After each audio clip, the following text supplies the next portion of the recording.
سمجھ گئے، انہوں نے بیوی کو طلاق دے دی اور ایک دوسری عورت سے شادی کر لی جو جرہم کے سردار مزاز بن عمرو کی صاحبزادی تھی۔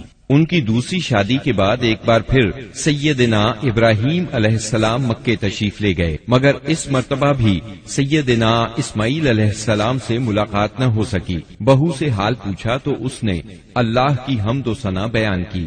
آپ نے وصیت کی کہ اسماعیل اپنے دروازے کی چوکھٹ برقرار رکھیں اور فلسطین واپس ہو گئے۔ اللہ تعالی نے مزاز کی بیٹی سے اسماعیل علیہ السلام کو 12 بیٹے عطا فرمائے۔ ان 12 بیٹوں سے 12 قبیلے وجود میں آئے اور سب نے مکے ہی میں رہائش اختیار کی۔ ان کے حالات زمانے کی گرد میں دب کر رہ گئے، صرف نابت اور قیدار کی اولاد گمنامی سے محفوظ رہی۔ قیدار بن اسماعیل علیہ السلام کی نسل مکہ معظمہ ہی میں پھیلتی پھولتی رہی، یہاں تک کہ عدنان اور پھر ان کے بیٹے معد کا زمانہ آ گیا۔ عدنانی عرب کا سلسلہ نسب صحیح طور پر یہیں تک محفوظ ہے۔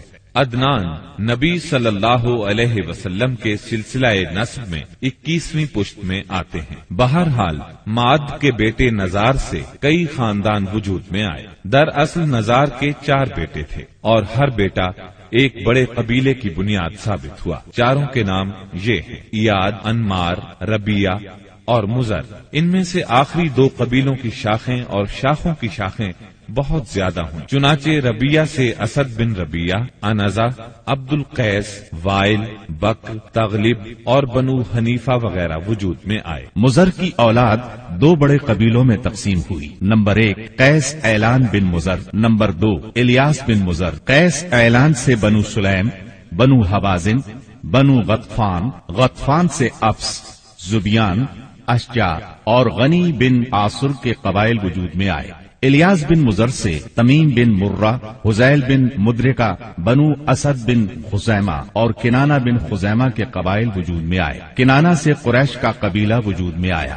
یہ قبیلہ فہر بن مالک بن نضر بن کنانہ کی اولاد ہے۔ پھر قریش بھی مختلف شاخوں میں تقسیم ہوئے۔ مشہور قریشی شاخوں کے نام یہ ہیں: جمح، سہم، عدی، مخزوم، تیم، زہرہ اور قصی بن کلاب کے خاندان یعنی عبد الدار، اسد بن عبد العزا اور عبد مناف۔ یہ تینوں قصی کے بیٹے تھے۔ ان میں سے عبد مناف کے 4 بیٹے ہوئے جن سے 4 ذیلی قبیلے وجود میں آئے یعنی عبد الشمس، نوفل، مطلب اور ہاشم۔